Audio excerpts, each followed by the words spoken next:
happy last burst of energy after a long day, Wednesday. And not only that, I'm going to need some energy because I got a sandwich about as big as my head. Tear this bad boy up. It's like that Homer Simpson sandwich that they take, trying to eat and can't get inside the refrigerator. A lot of bread, but there's an awful lot of meat too. The deli lady who made it for me personally made it for me. She layered on a lot of the meat for me, so it's not like those ones you pay a bunch of money and it's just all bread. She's got the meat in there for me. So, welcome to another Midnight Express. This is pretty much going to be a lazy free show because I didn't have any particular topic that drove me today or any particular category that drove me today. So it's just going to be our normal geekly conversation. So we just hit the chat. All right. How's it going? Come on. How's it going, Ghostly?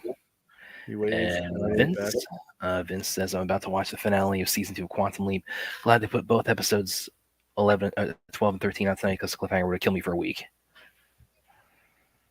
And you voiced concern. I do not think it's the last season. I do think I'm pretty sure that they've signed on for another season. It's Quantum Leap. I have to look, but I'm pretty sure because it's done well. And it's done well in a time slot that's really hard because generally a lot of times you're dealing with a lot of different things on. I think it's on Monday, right? Correct, Vince? I DVR it, so I don't know. I watch it later on in the week, but I think it's doing well enough to get another season. I think they renewed it. I got to look, but I think Quantum Leap was one of the ones that got renewed. Next one. Let's see. How's it going, Ruth? Ruthless, I should say. And how's it going, Rhea? A long time no see. I haven't seen you in a while. Yeah. I think she was just in Disneyland or something. She just posted some pictures from there. Cheating on me? Yeah. Vince says, I hope it doesn't end up being a serious finale, though.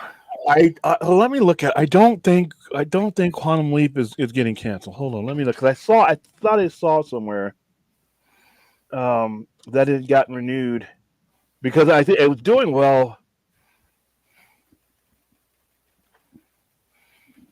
All right, Quantum Leap renewed season 2. All right, 4 hours ago, Quantum Leap showrunners addressed Tuesday finale and possibility of season 3. Okay, so hold on. So I guess it's come on, skip ahead. I don't care about all that. Let me look real quick. Showrunners might get. I'm not going to read. Some of the stuff has spoilers in it. All right, interesting. We actually didn't craft it to be a series finale. The fact that I don't want to read that. Quantum Leap is considered a bubble show. All right, so these are guys. So I guess it's a 50. I'm going to bet that it gets bought back.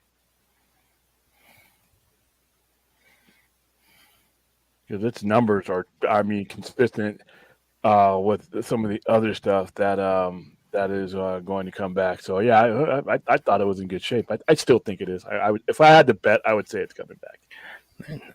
Ray also says we've been getting a lot more subs, a lot more people jumping on the panel on Saturday nights, and people, of course, finding and because of our growth, of course, people love to torture me. As you may have seen, we're going to be doing a watch party of something on Friday that I don't want to do, but I have to because it's charity related. Yeah, we are currently. It keeps fluctuating between 372 and 374, but it's gone up significantly. We're averaging 1,000 views a week, which is pretty good. Yeah, for our humble beginnings, definitely. They've had literally, we just don't have any of the rock stars that are on the channel besides ourselves. Well, and I wasn't even regularly on here until about midway through last year. Yeah, and like I said, I there's a lot of things if we wanted to get to 1,000, there's certain things I could do to get us to 1,000, no problem. But I just don't want to do that. I've seen the networks and the shows and that do that, and they aren't even happy with their content at the end of the day. So I just don't want to do that. I want to do a show that I'm happy with at the end of the day. Yeah, never want it to be a chore to come on here and just shoot the shit about all the nerd stuff we talk about. Yeah, and I don't want stress of it. I mean, I don't want it to be stressful. I don't want to be, in so much anguish that I don't want to come on and the online. I can't take the stress of getting online. Well, you know what? I mean, each and every one of us are the host of our own show for the most part. If your environment is stressful, it's because you made it that way. That's for the most part. So Reyes says, "Yeah, I got back a few days ago, but jumped right back into work." Ray, you actually traveled quite a bit lately because you were just in Hawaii before that. So yeah, like Dora the Explorer. I want to be be able to travel as much as you do at some point, Rhea. It's overrated, dude. Trust me. We've both seen the world. I've seen it in different. Yeah, stay home. Well, you've seen parts, like much rougher parts of it than I have.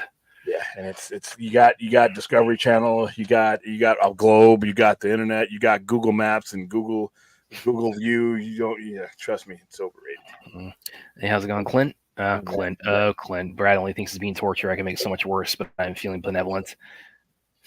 Okay. William and Brad. William will WB adored her just panic if Superman Legacy makes less than man. Well, that's kind of what we've been talking about a lot in here, where it's like William said, it's like ideally behind the scenes they've had the conversation where it's like they can't keep having this reactionary approach to every DC movie they put out. Yeah. Then, like I said, I the only thing I can't answer that question, but I can if the right question or if the right conversation was had, then you won't have a panic because they'll be expecting it. They'll understand what's going on. And as long as they stick to the game plan and he's able, everybody involved is able to show them incremental results, you'll be fine. If they have the BVS stupid ass expectations of $1 billion just because you slap an S or a bat on it, then we're going to have the other conversation and then they will panic. But I'm hoping that, they were smart enough to understand why they inherited a $43 billion company instead of a $74 billion company. If I'm them, I'm looking at every single mistake that the previous regime made and trying to avoid that. And that was one of them. That's what got us to where we are with all this is the fact that you had idiots and pundits and dummies putting dumb expectations on things that had no business having those expectations. If they do that again, yeah, we're going to have a problem. But if they don't, that's the difference between, I think, a long-term success with James Gunn's slate and it being dead on arrival. Hopefully they had the other conversation. Yeah, I agree. How's it going, Aaron? And also as Aaron, forget Aaron. As she also points out. Oh no. Yeah. No. I don't know Avatar. You know what I'm talking about, woman. 2 a.m. Sunday morning. Oh. Actually, Saturday morning. What is it? Friday? No, it's Saturday morning. So as soon as I get off of streaming, I might as well just stay on the air. Anybody who wants to watch wrestling. Yes, Aaron. Tomorrow, Avatar hits Netflix. So excited! All these clips they put out too just look so amazing. I cannot wait for it. Yeah, so be happy with it. Let's see. Dort Knight asks, William and Brad, what is the musical artist of their band? People are always surprised to find out you enjoy. Me? That's for both of us. Tori Amos. Tori Amos is my absolute favorite female vocalist of all time. People look at me and they're like, what? When I was in a tent, when we first reached our first landing in, when I was in Fort Lewis, Seattle, or Fort Lewis, Washington, when I was about to run Primo out, when you're meeting all these weird strangers, and this is at the time we still had disc and stuff. We hadn't all converted to digital, and I had all my stuff laid out. That was the one that surprised people most, and then Metallica, because the stereotype is, that guy can listen to that. Listen, we're much a part of heavy metal and rock and roll as anybody else. So, I wouldn't have the problem explaining that. But no, those would be the ones that that probably surprise people the most. I think probably people would say Joan Jett for me. I'm a pretty big Joan Jett fan. She's and then grandmother. And also, I think probably Weird Al might kind of fall into that too a bit. Yeah. The funny thing about Weird Al is the stuff that his original stuff is actually better than his mock-ups. It's everything you know is wrong. Just forget the word. Or what was the first one I saw of his actually was they did like this they did a marathon of Michael Jackson once on VH1 when I was like 11 years old, and then they like followed up with like a marathon on a lot of his stuff, and so they showed Eat It. So it's like that. That was the first time I ever saw him. Was Eat It.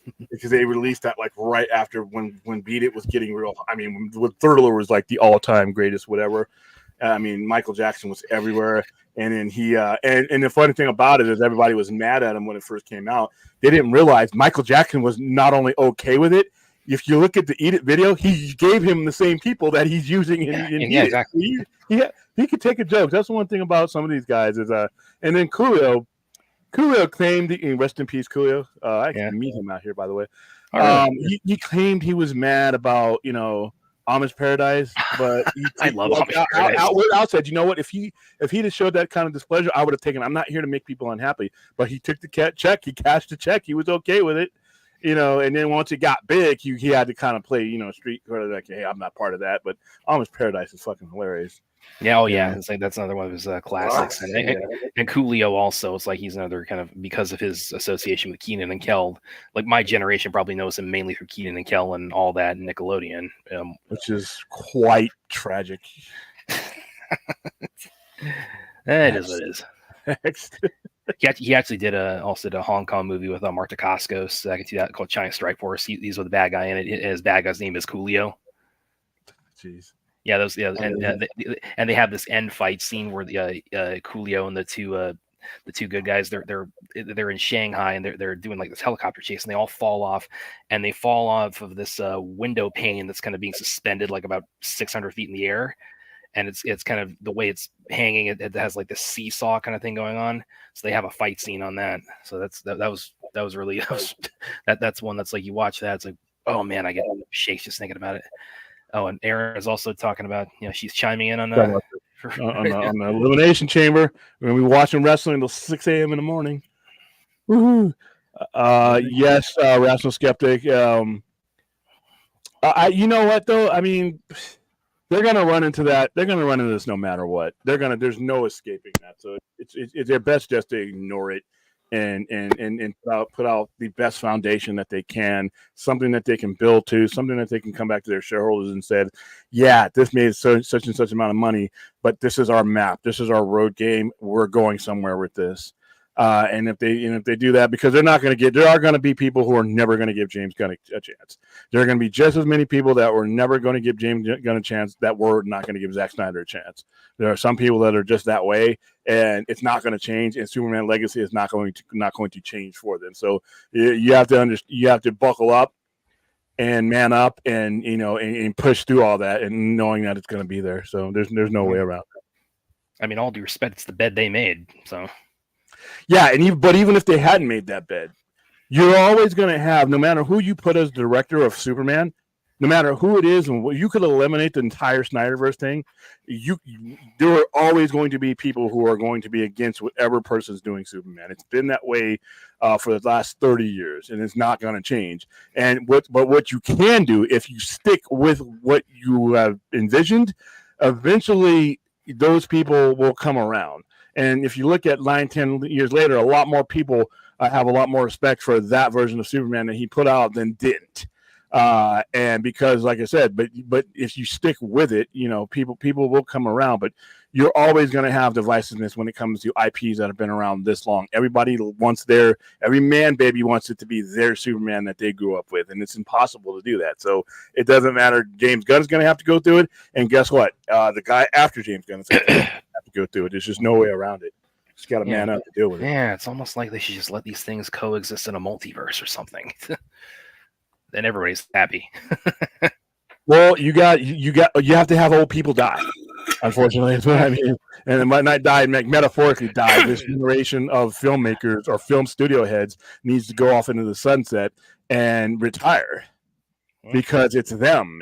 Because the singular version of DC is I hear fanboys say it because they're just basically echoing the dummy next to them. The singular focus on DC, just one story at a time type of deal, I think is a waste. I think it's a waste of assets. I think it's been a waste of assets since 1986, and I think it's even a more painful waste of assets these days because you're basically surrendering the strength that is DC because you think everybody's too stupid to follow along. You all right, man? Oh yeah, I'm just clearing my throat. Okay. Yeah, you think that your customer is so stupid, or you're a failure as a storyteller that you can't make this happen. And like I said, if I was running shit and I call you into the office and that's your reason for not being able to go forward, I'm not even gonna, I'm just gonna fire you right there. What I'm gonna do is I'm gonna call in your replacement.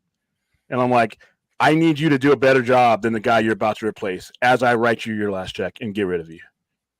I don't want the dinosaur approach to DC. I'm tired of hearing, you can't have too many of this. You can't do this. You can only do one at a time. How fucking stupid does that sound? It doesn't even sound smart when you say it out loud. If you know and understand what DC Comics has been since before I was born, then you have to understand just how stupid that premise is, how wasteful that premise is. You were basically giving up the advantage that is exclusive to DC on all levels. You're giving that up. So the dinosaurs are going to have to go away, and they're going to have to take that logic with them, and people are going to have to stop buying into that nonsense. Listen, like I said, we're only in February 21st, so we're not even that much far into the new year yet, and that whole competing with so and so is still the dumbest bullshit I'm probably going to hear for 2024. I'm gonna bet good money that I'm probably not going to hear something as it relates to these IPs dumber than that whole competition thing. It is just dumb. It's wasteful and it's stupid. Next one. Yeah, well, you'll hear something dumber if Kanye decides to run again this election.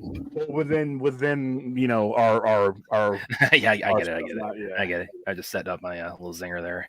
4th. Brad, you like Weird Al? He's more cringe than scary. There is no possible. You don't take the bait. Yeah, okay, whatever. No comment. Austin asks, yeah, apparently there's some kind of like they're doing something with the Beatles. There's like multiple Beatles like interlocking properties in the works right now, which that's okay. That's the first I'm hearing about it, but I'm not a big Beatles guy. Yeah, so I mean that's it's interesting. I mean it's my thoughts are okay. Make them and make them good. Look forward to seeing them. The Beatles are a little bit before my time, so it's like they were broken up before I was even alive. Yeah. Yeah, I could do a Heat watch along. Yeah. I mean, we're gonna have to catch up on some of these watch alongs, but yeah. There's one. There's one. Where's this one I wanted to pull up? There's a couple. Yeah, this is just too much fucking rain, like I said. Yeah, and last year you were roasting out there, and now you're getting drowned. I apparently I missed my mark on the map, and I'm in Portlandia. Last year you need a doomsday bunker, and now this year you need Noah's Ark. Yeah, and even though I know I'm going to burn for 3.5 months here, I listen. The heat doesn't do any damage. Yeah, I can regulate the damage it does to my body by drinking water and going in outside air conditioning. Yeah, it damages my power bill, and it seems like it lasts forever. But man, after this fall/winter, I'm actually not even dreading the summer. I am not dreading it. There's more shit that I can do in the fucking heat than I can in the rain. So yeah, let's bring it on. And you know what? I'm not even dreading the annual ripoff that is Deadeye Savings. Trust me, I'm going to be a little bit pissed off about it because I don't like being having things stolen from me. But it's not going to be nearly. I want a good 6 months dry. In fact, let me look up when is that this year. That is right around the corner. And then it's like we have until November 3rd. That's when we get to do the stream again, where it's like we get the hour back and have the big celebratory stream. Yeah, but if I'd have known that I was going to get literally Noah's Ark weather from that point on, fuck, man. but I'm still recovering. Like I said, my Cuban Missile Crisis bunker that is the Sci-Fi Center is still finding new ways to leak on me. And they're, give the landlords credit. They keep showing up, but it's like, dude, replace the whole thing. It's not, you're not going to patch this up.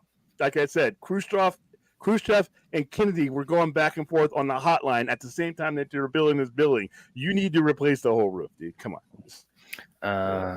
Here's a few I wanted to highlight. Yes, the Coolio intro for Keenan and Kel. Yes, that is iconic. Not Don't let William tell you any differently, guys.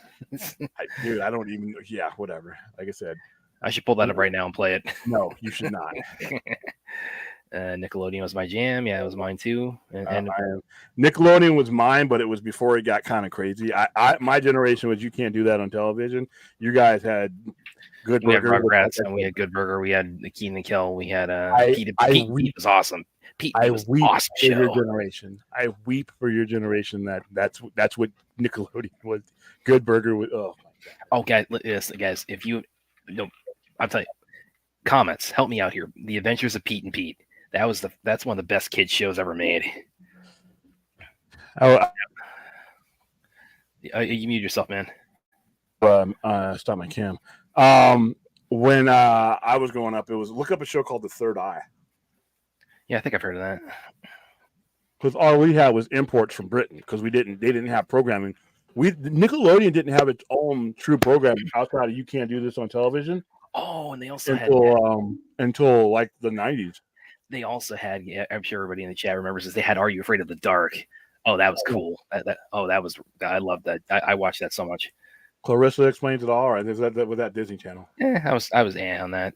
And of course, I got a little bit older and I kind of fell out with I didn't fall out, but it's like I kind of moved away from Nickelodeon. But then, of course, Avatar brought me back, and Korra kept me there. So there you go.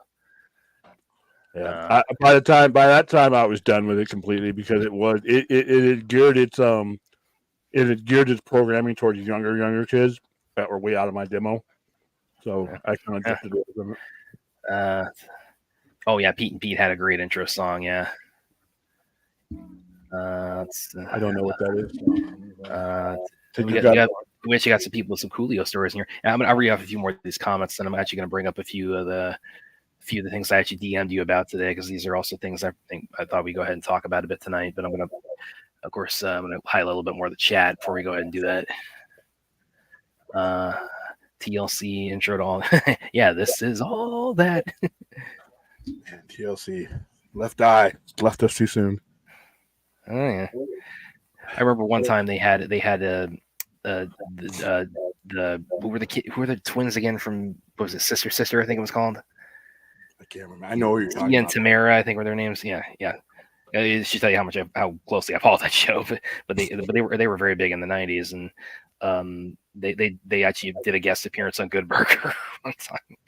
And Kel, of course, it's like he's playing, he's the slow-witted teenage fast food employee, so he's like, "Whoa, you're twice," and he goes, "Are you an experiment?" Like, but how? The best line of that was, "But how do you know which one of you is the one you are?" Yes, I know William loves that. Okay, we got some Coolio stories here. Dortnine, my Coolio story was he played at a concert I was at, and he was the only famous person to fly me down and talk to me. He was the nicest dude ever. Yeah, he had a reputation for being pretty cool with his fans. Yeah, like I said, I met him like right in the middle of a store, and he's like, "Hey, cool, man." I mean, he just and he was clearly Coolio. It wasn't like when you meet some stars, and it's like, you kind of recognize them, but you're not. They look drastically different than they do in person. Now he looked exactly like he jumped off of a video. He shook my hand. He's pretty cool. I mean, I think were like his braids were that kind of was that? Yeah, he still had them, but they were a lot much tighter when the last time. Okay.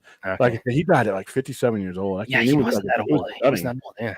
Yeah, it was a shock when I saw that come over to my phone. Yeah, that surprised me too. And that was like he and DMX, when they died, they did not die old men. They died too soon. Yeah, 57 is not old enough to be dying. Yeah, let's see. 702 was an R&B girl group who did the intro to Cousin Skeeter. Nick had some bangers. Yes, they did. They absolutely did. Here's the thing, though. Listen, guys. You guys are thinking like they are. You guys are thinking like the Warner Brothers executives are. They are thinking within a box. I am challenging everybody who watches this show. Use your imagination. My goodness. I understand if the 60 and 70-year-old men using dinosaur logic think that we're all too fucking dumb to tell one thing from another. I understand, because that's all they know. I expect more from my generation and below. I expect more innovation. I expect our generation to not fail up like they did. I expect our generation to look at these things and see the variety of these things and see the appeal of these things and exhaust those and exploit those things instead of having a singular fucking mindset that has already failed. It has already failed. Right? We're here with new people in familiar places and familiar spots because the previous people use the same, we're trying to rebrand. That's so fucking dumb. That is like I said, that is literally like having a nuclear reactor and having some clowns outside with two rocks together thinking, if I keep going, I may be able to generate some heat here. That's what that is. This is so disappointing. I'm not picking on you, Austin, but this is so disappointing that this is the mindset that the one company that it does not apply to is adopting when it has already failed. You have 80 years of fan base, so a lot of them are still alive. Instead of using your imagination and taking all the money, we got to get rid of everything else because we're rebelling. Get the fuck out of here. You've been doing that for forever now. You've been doing this rebrand bullshit and this reboot bullshit for 36 fucking years. And I just the other night, I literally gave you what the roadmap to failure that was. So why are we doing this again? Why are we doing this again when we know it failed? You have a pattern. You don't even need to listen to me. The pattern of failure is right there. But yet here we go again. You know, and like I said, this is not going to help or hinder their character in the cinema. Where does this come from? I can only imagine when the light bulb came out, how do we have to make the explanation that it was better than running around and possibly setting yourself and your house on fire with torches? That's literally the equivalent of what we're having here. Any other company I could understand. You've only had very limited ways to tell a Marvel story. You have unlimited ways that a DC story has been told. Now, I'm not saying use all 1,000,000 of them, but use more than one. And stop assuming just because you're not going to make me forget about all these other versions. And you're not going to make me care anymore about the one you leave on the table. So you might as well make all the money instead of gambling that I may or may not like the one you forced down my throat. That's all I'm saying. Next question, please. You guys sent William on a rant there. Not even a rant. This is fucking logic at this point. This is logic at this point. This is not a mystery what has come before. That mindset has led them to Pimple Popper guy buying a $74 billion company for $43 billion. That's what led to this. So why would we even remotely imagine that it's going to work this time around? You eliminate options, you eliminate customer. There is no retail where that is not true, unless you are replacing those options with an immediate successor that you can migrate that customer over to. That's some shit that's coming in 14 months or 16 months, and that you don't even know whether they're gonna like. When I do it in retail, you know what? When I replace this Coke with that Coke, and you're gonna sit there and taste both of them, you're gonna tell me whether one tastes like shit or not, or whether you're on board with the next one, and then we go from there. I'm not gonna take the Coke you like and say, hey, come back in about a year and a half, and I may have some shit you might like. No, you might as well board up the windows and the doors. Come on, man, this is not a rant. That's just logic, and it's sad. I mean, like I said, old dinosaur execs, they're not going to change. They just are going to retire. But our generation and the younger generations, I'm really disappointed that you guys have bought into this. What is bullshit? That is bullshit. Use your strengths. When you're running a certain company, you look within that company and what strengths does that company have. You don't compare it to any other company, because guess what? You want to compare the company that you're working for with another company, then go work there. But if I'm hiring you, if I'm your shareholder, if I'm your chief financial officer, if I'm the guy who makes it to where you can sit in that nice leathery chair and have that wine cellar in the office and have your own private. If I'm the guy making you run my company and you use the strengths that our company, DC has unique properties and strengths that have yet to be tapped. The first person who does it is going to be the winner, and we ain't found that person yet. Hopefully James Gunn is it, but like I said, this mentality of we can't have competing, but I can't even say it anymore. my mouth can't even form the fucking stupidity that means to me. Next one. Okay. Yeah, but like I said, I'm going to bring up a couple of topics I talked about with William in a minute here, but I'm going to highlight a few more of your comments here. But Austin, that's not directed towards you. You know I love you, man, but it's the mentality that I'm going after. I need that mentality to go away with it on the yacht, in the golf course, in the retirement homes that it belongs in. You know, that's where that mentality goes. Yeah, it was so on Ren and Stimpy. But yeah, I did watch them. Cartoon was disgusting to look at. yeah, it was kind of pushing the envelope back then. Wayne, what time is the scary movie party so I can work it out for you? Can't. Yeah. You gotta let me know when I'm being led to the gallows on Friday, man. Probably going to be about 5 p.m. Pacific time. Okay. I I'm gonna brace myself, guys. Okay. Oh, yeah. I saw this one. I wanted to bring up. Brad was a Camp Anawana fan. It was Salute Your Shorts, but I was, and you know why I was? I don't know what that is. I'm sorry. Oh, it was a short show called Salute Your Shorts. So about these kids at summer camp, and the camp was called Camp Anawana. But no, I was a fan of that. You know why I was a fan? Because of this guy here. Because this kid, Bobby Butnick, saved the human race in Terminator 2. Because he, kids saved the entire human race by instinctually lying to a cop. So there you go. We have Bobby Butnick to thank for the T-1000 not getting John Connor right then and there. Okay. So a few more comments I'll bring up here for versus one I wanted to highlight. I first found out about Coolio 3. That was another. Well, a lot of people did that video was super duper popular. Oh yeah. It's like that probably. I don't know. Would you say that was his mainstream breakout? Was it through Gangsta's Paradise? I think that's probably where he kind of exploded. It was around then, I would say. I disagree. I've explained. No, I disagree with that. I think Batman would, if you get the right writers and the right story, Batman could do phenomenal on TV. Oh hell yeah, absolutely. Oh yeah, Coolio, he's in the extended cut of the Daredevil movie because he's the guy who's framed for a crime that Matt Murdock has to figure out, like how he's been set up. So he's not in the theatrical cut, but you'll see him if you watch the Daredevil director's cut. Yes, Arachnophobia is awesome. 2003 one. The Daredevil movie with Ben Affleck. Yeah, he's in Coolio. I went through therapy to forget that movie. Sorry. Well, have you seen the extended cut, man?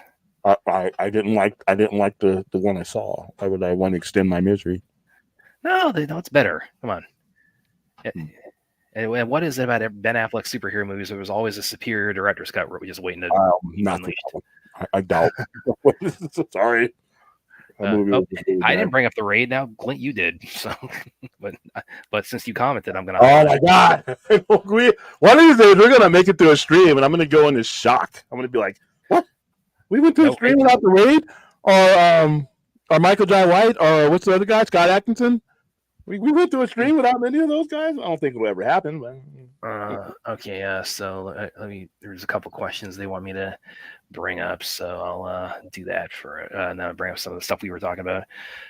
Question William, and she says this is for me too. Although you don't believe in the generational appeal of the Batman Beyond live action project, could adapting at all work in the same way it did for Miles Morales to new audiences? No, and I explained this before. Had they done the work in the interim from the moment that the character was created all the way up, so if the last 10 years they had been doing things like they did with Miles Morales to cultivate the character on that level, maybe they haven't though. And that's going to be the difference between Miles Morales is from the moment the character was created in 2011. Yeah, they maintain momentum with him. Yeah. there's no gaps in momentum in the way they brought up, whether it be on movies, even now they got video games, but in the comics, they really gave him. They made Miles Morales over the last 10 years has been literally the focus of the Spider-Man universe in comics. You know, you're never. Then it's a different situation. You are never going to be able to do that with a Batman Beyond. Bruce Wayne, the common Bruce Wayne, is the one that sells.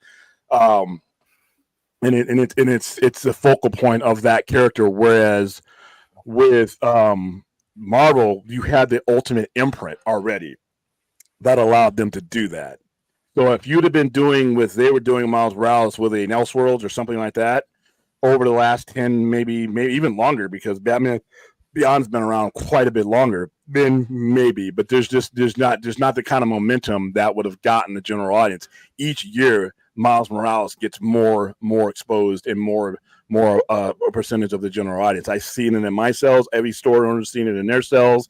And if you look at the overall, and as this demographic has been raised up, that is becoming their Spider-Man. Yeah. Whereas Batman Beyond has never had that situation. Yeah, you are kind of having a bit of a thing now, similar to Green Lantern, where you have like a generational, like, older comics readers or older DC fans, like Hal Jordan is more their main Green Lantern. Then for a lot of younger people, it's more John Stewart, and you're kind of seeing that a little bit now with Spider-Man.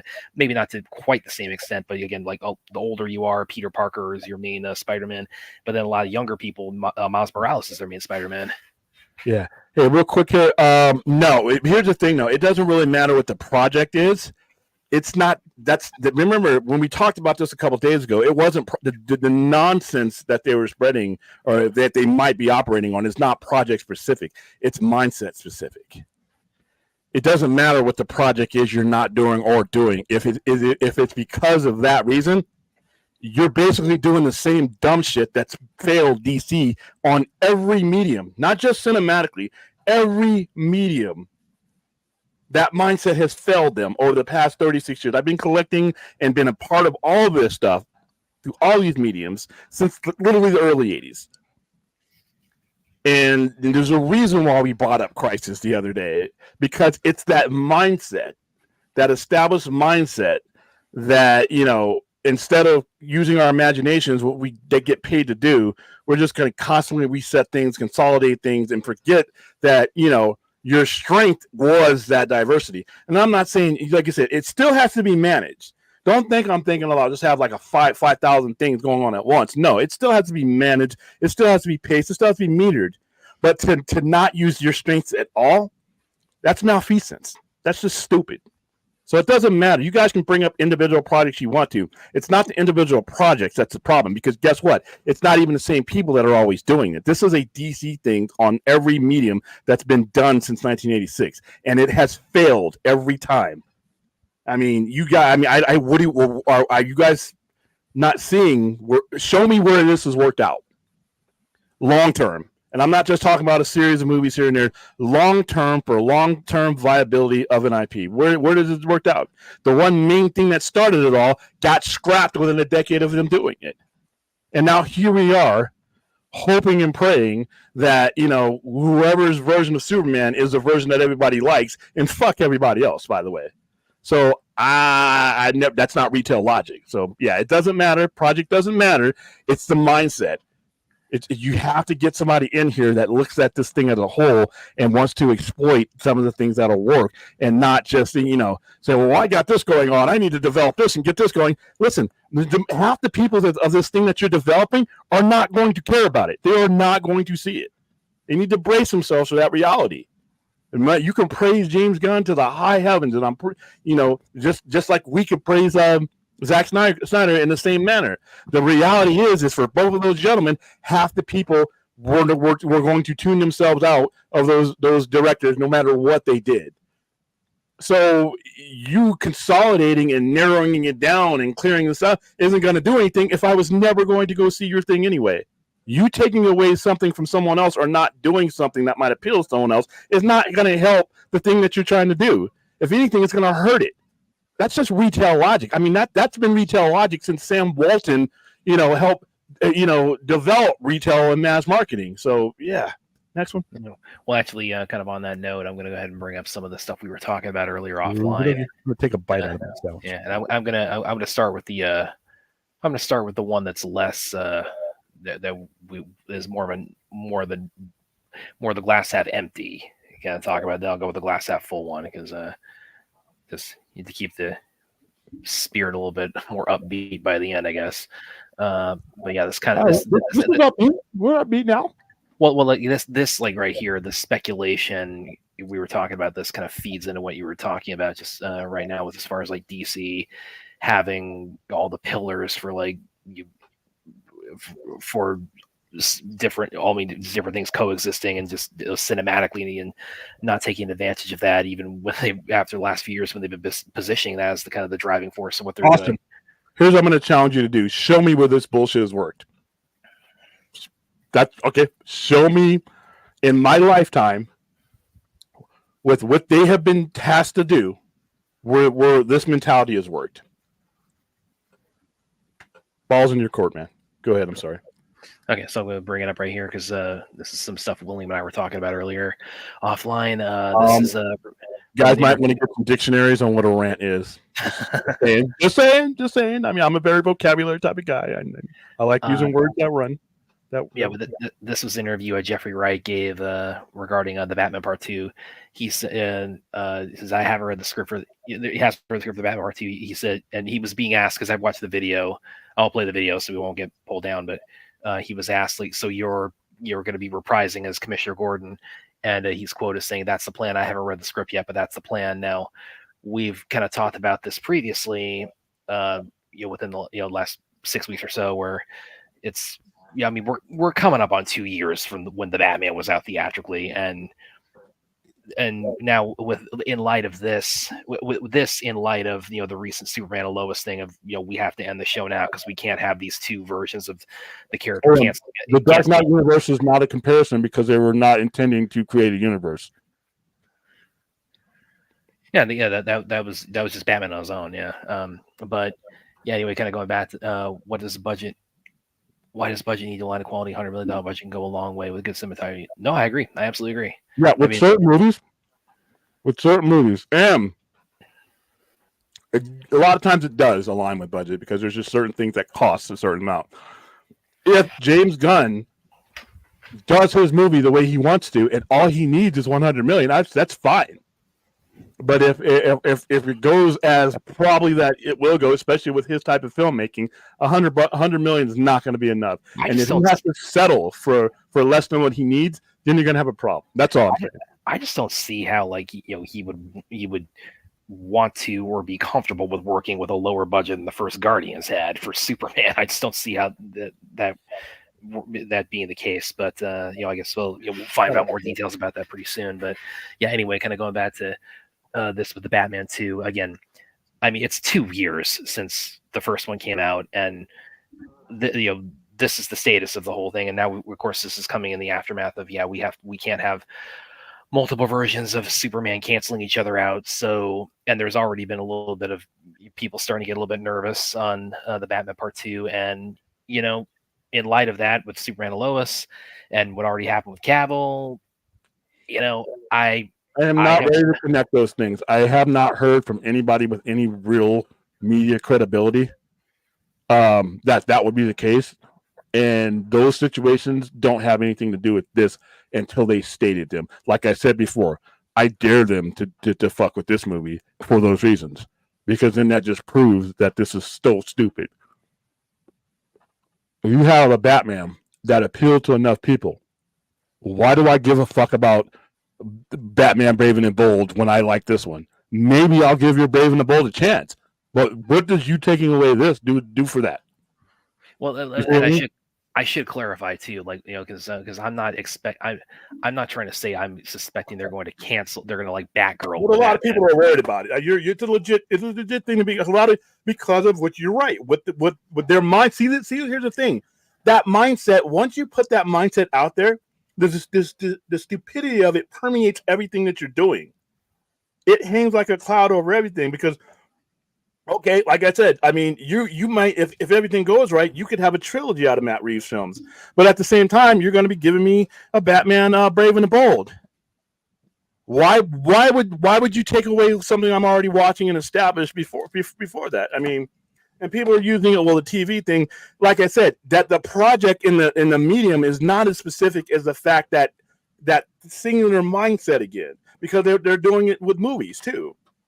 So I have not heard anything credible that they would touch the Batman. I don't know why it's taking so long.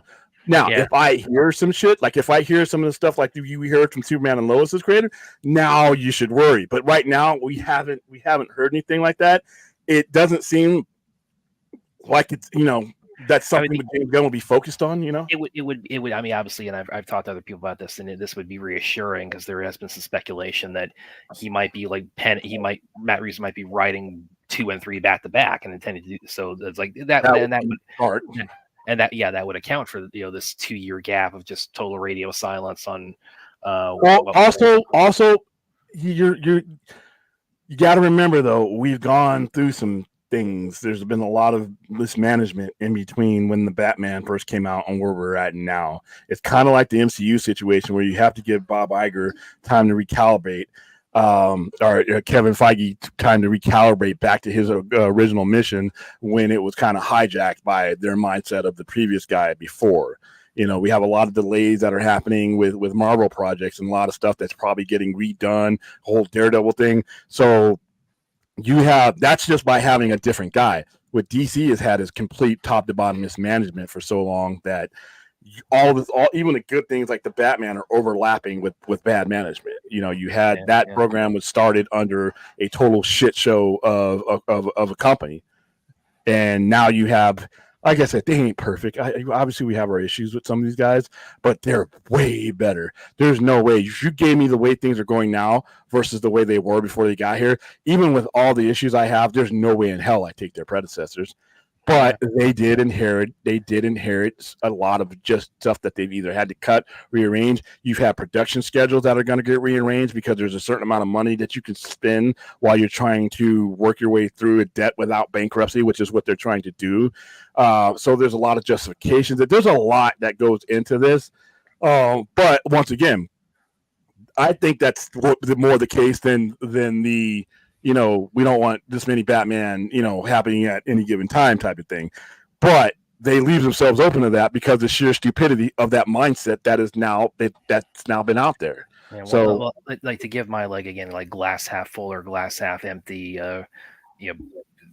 theorizing or speculation on this, like the glass half empty in me is thinking, okay, what if, let's say behind the scenes, what if there is with again the we can't compete with ourselves mindset? What if there is maybe a tug of war? And again, this is not me speaking from any insider knowledge, guys. I've not, to be clear, this is entirely speculation on my part.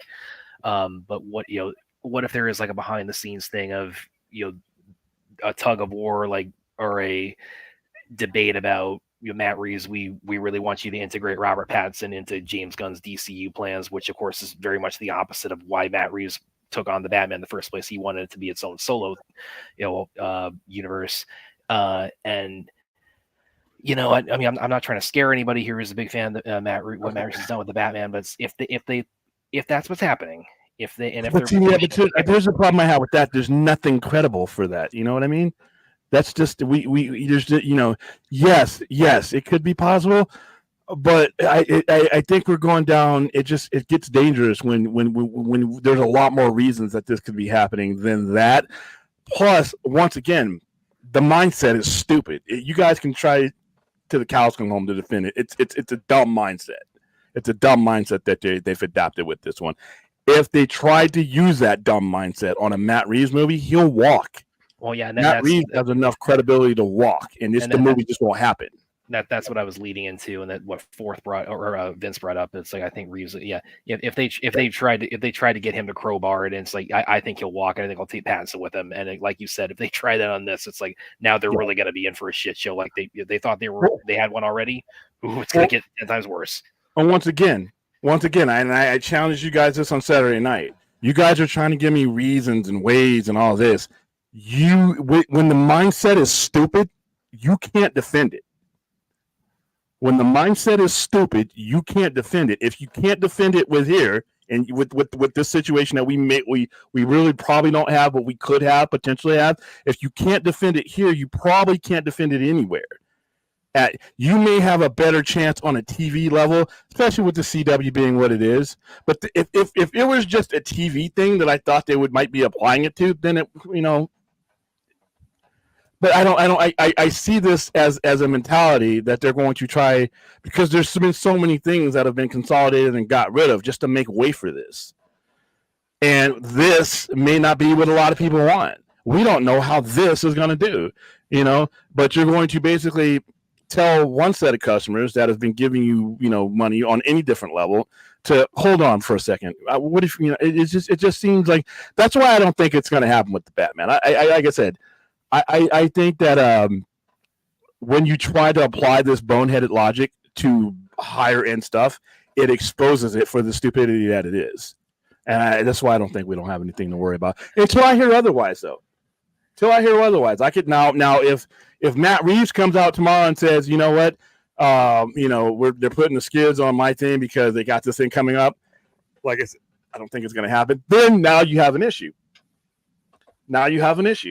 But until then, Well, then, and of course, like the glass half full, like speculation on my part is, he's just taking a long time because he's writing 2 and 3 back to back. So that's the optimistic interpretation. But I did want to go ahead and bring this up because we discussed it before, and it was floating out there. And William and I were talking about it a bit offline today. You guys, in this 200, listen, I didn't set the standard.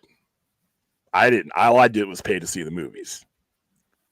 The 200 million thing is not thing. Like I've already told you, if he comes out, and this will be the first time in any of the movies he's done in the last 5 years, and says 100 million is enough for me, and he thinks he can make then more power to him. I highly doubt that given his way of making movies and the importance of this movie and the high visibility of these characters, I highly doubt that that's going to be the case. So we, as YouTube fans and insiders and all that, can contemplate that, but us 3% isn't going to be what makes this viable. He is making in a movie with the standard that is not up to us. The standard's been set. The standard is the standard that's been set by every preceding Superman movie since Superman Returns. Well, not even just Superman. Fuck all those movies. Fuck every Superman movie beyond that. Besides that, comic book movies as they are made today. Comic book movies that I didn't set the standard, you guys didn't set the standard, and that standard is not up to us. We can speculate it on all we want to. We can take our 3% and we can bounce these low numbers around all we want to. And who knows? He may be able to pull it off. I highly doubt it. He never has.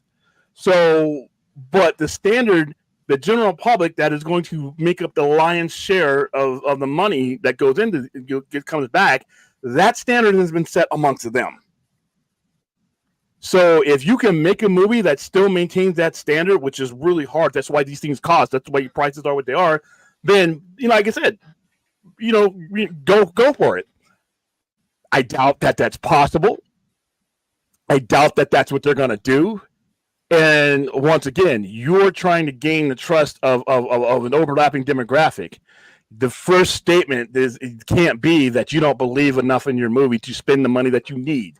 Like I said, if all he needs is 125 or 150, then that's fine. That's fine. If he makes his movie and he gets everything done and you look at the tally afterward, it's 150, that's fine. But if he has a vision that he's laid out to them and he says, well, I need this, and then they give him that, and he has to work within the confines of things that might compromise it because immediately, fairly or unfairly, they're gonna put Superman Legacy up against all the other comic book movies that are out at the time.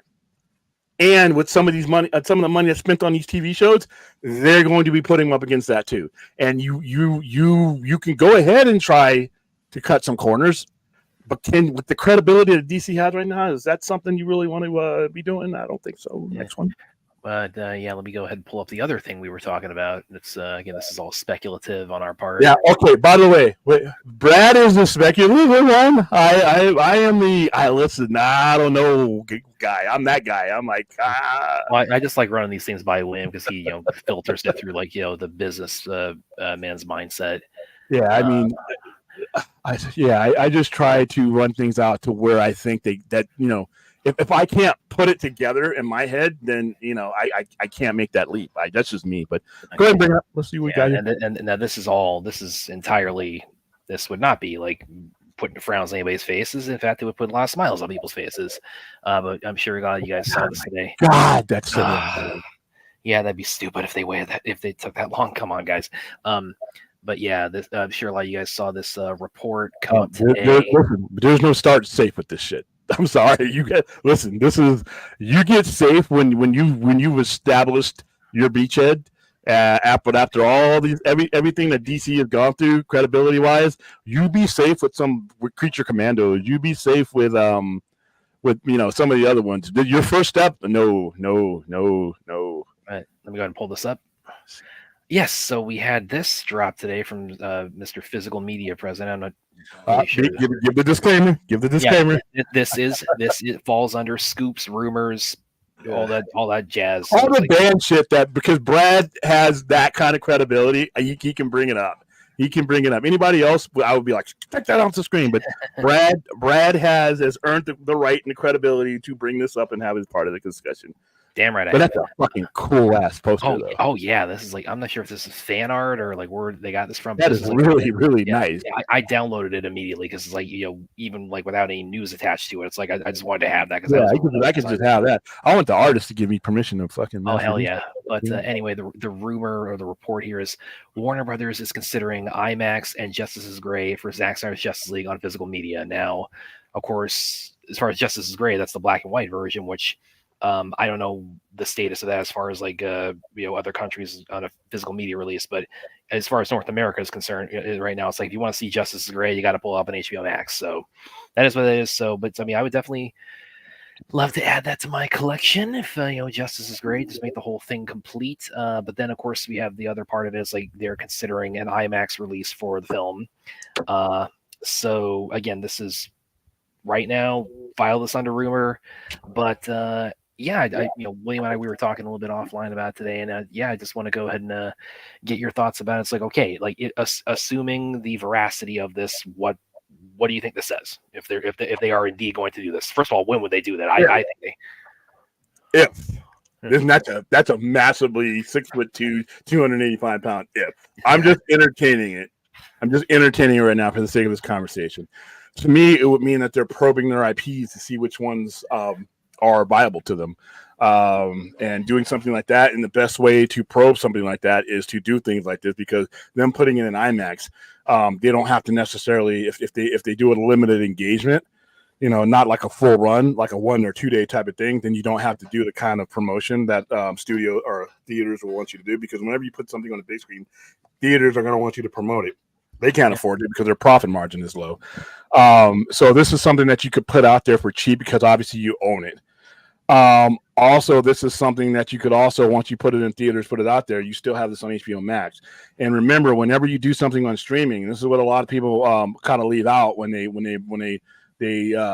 go up against streaming, is the fact that it's not just a movie, it's the associated content. Either version of this version of Zack Snyder's Justice League, whether it be Justice Gray or the color version, is a way when you put that data, you're not just what are they watching Zack Snyder's Justice League, what did they watch afterwards? What have they watched? What do they watch since then? And what does that associated content give us as far as what we should be making, what we should be keeping? Because remember, a lot of the stuff that they keep at a loss because they're having to pay, fees and all kinds of royalties and things like that. This one's a little bit different, I think, because of the movie was already released and the way it was done. So this is one of the reasons why I thought I don't ever think that they're going to let Netflix have that 4-hour cut, either version of this movie, because I still think there's enough people watching it and enough people that are going from that movie to other movies, and not just DC stuff, just superhero type content, fantasy content. There's a lot of key algorithms that Zack Snyder's Justice League lines up with a lot of stuff that you may or may be thinking about keeping or things that you're thinking about green lighting when you're making your decision making to do anything. Well, you're making, okay, so for instance, you may be sitting at a decision table about a movie that you're going to put on the big screen, but you know that it's something that you want to do, but you don't know how much necessarily it will bring you back versus that. You're now, in order to justify that, you're looking at all the revenue streams that could come from that. Yeah, we might break even, or we might make a little bit of money, or we a certain amount of money, but we're going to make a lot of money on the back end. And a lot of these IPs and statistics is in the traffic and all that. This is all decision making and analytics that are part of that decision process. So yeah, when I would love to see it out there. And like I said, whenever you get the chance to put something out there like this, it's data. It's data. It gives the person, if they're smart enough, to data to look at in the modern era. And data refutes bullshit. Data refutes critics and YouTubers and Twitter heads and everybody else. The numbers are what they are.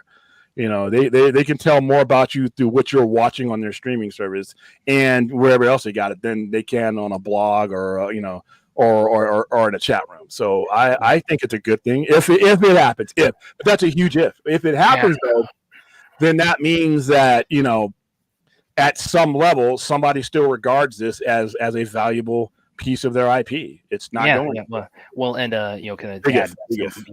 kind of add my 2 cents on that. And William, pretty much said a lot of what I was thinking. Also, but also then you have to, and I would say also, you motherfucker. Dude. Never mind. I'm not even bringing it up. Go ahead. I'm sorry. I didn't mean to bring your thought. Don't worry, man. But first of all, I say if this is happening, then it's like you got to either do it either March 18th or November 7th, preferably November 17th.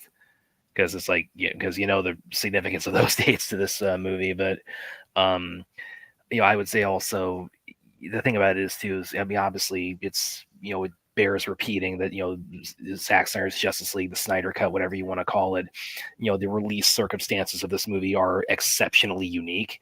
And this is a movie, a major IP with core characters of the DC IP that has not had a wide theater run yet. The closest it's had so far was last year when we had the Full Circle event, and of course that we had a handful of charity showings. Otherwise, before that, so we raised money with it. I mean, yeah. So that's it's a very the people who have seen this movie theatrically at this point in time are absolutely a minority. So. Yeah, and what William was saying about like if this is something they are considering doing, if this is something they go through with, then yeah, it's like that does suggest, okay, they do still see value in this in this movie, in these versions of the characters, and it's like it's data. It's so if they decide to do it, and if this is something, again, without getting into banned topics or without hashtag related things, if this being released in IMAX is something that maybe, let's say, shakes them out of the dinosaur mindset that William was lamenting earlier, I'm sure you guys can read between the lines on what I'm getting at there. It's I guess the best thing that he could tell him to do if he gets out there, support. But once again, like I said, and I'm nothing against physical media president. I hadn't heard about him till you brought him to my attention, or them to my attention today. I'm not saying anything for or against their credibility because I don't know enough about them. But once again, you know how I feel about the horse's mouth, and there's a lot of other people in between that horse, and there's a lot of game of telephone. However, though, like I said, this just brings it back to me. Just make the fucking comic book, man. Why is that? What? Well, I'm not asking anybody to like literally, let's go search for intelligent life on other planets and with our spaceship type of complication. Just make it. You're a comic book. It's a comic book character. It's a comic book story. Why don't we just put 12 issues out there, bookshelf format? I just want to blow that up real quick because also you can see. Yeah, there's your cover. There's your cover, dude. There's one of your 5 variant covers that I could put on my shelf at the Sci-Fi Center. But also, I wanted to point out, of course, from the Nightmare scene, there's also you can see Kilowog down there. That's the attention to detail that whoever did this put into it. Yeah, I mean, dude, 12 issue Watchmen style, each cover from a artist that's hot today. Give me a McFarlane. You damn sure better have Alex Ross in there.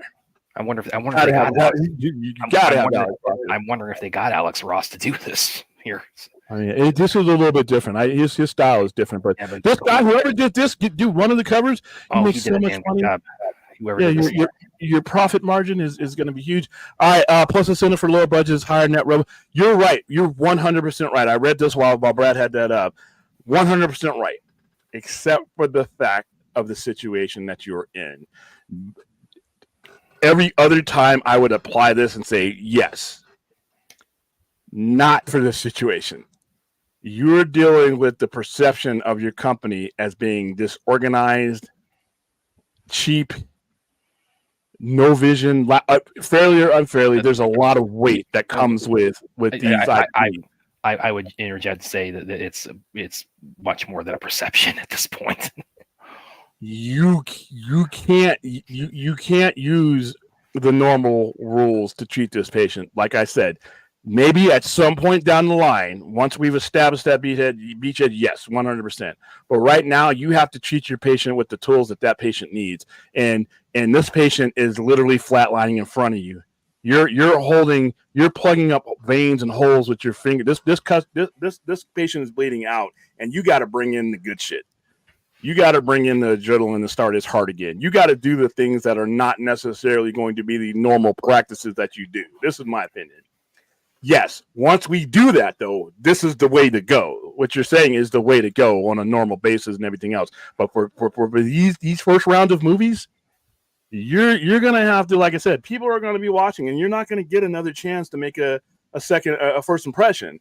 So if you come out with a vision, and that vision requires a cost, and if James Gunn comes in and says, "This is what we need," you need to be backing up because you hired this guy.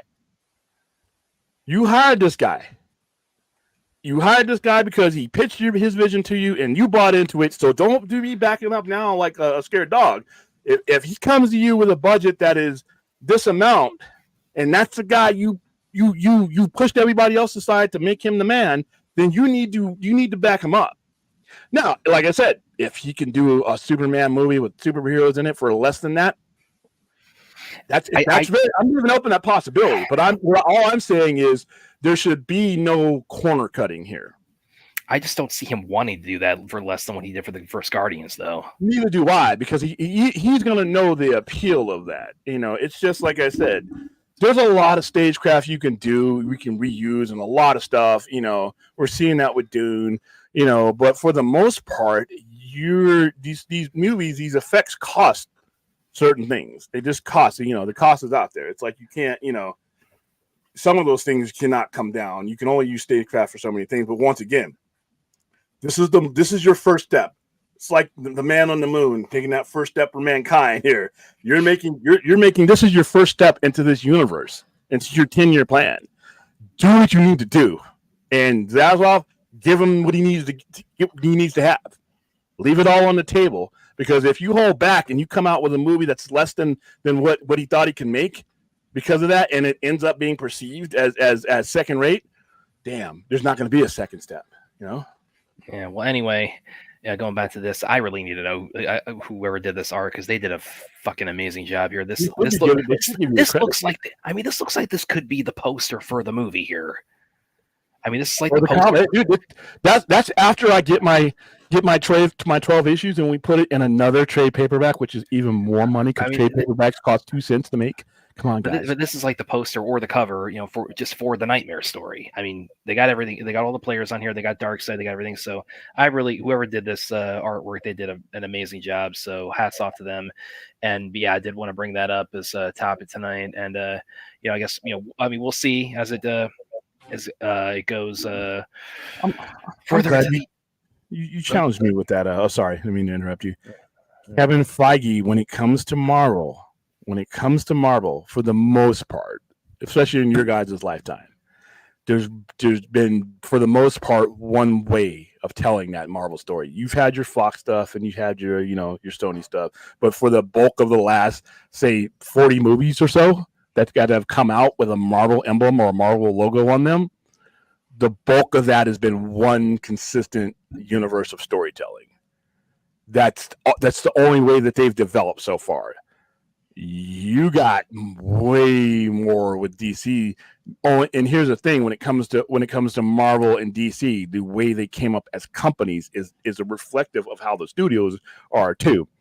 You have had so many different ways of telling a DC story that have been exploited, and even by fixing their own screwy mistakes with Crisis and everything else, because you wouldn't have had Elseworlds if Crisis hadn't been a failure and Zero Hour hadn't been a failure right after that. So just the genesis of what DC is, you've already had multiple ways to tell a DC story for like 60 or 70 years.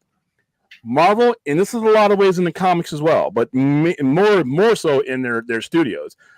The bulk of the way you know a Marvel story is through what the MCU has given you. The vast majority of it. That is not the same with DC. So you, once again, Kevin Feige did exactly what I love about Kevin Feige. He ran his studio based on what made up his IP, where his IPs had been, and what he had available to him. That is what DC needed to do 15 years ago. It's what they need to do now. I think James Gunn is kind of doing that now. But when you go for this singular focus, and I don't even think that's James Gunn. I think it's the executives.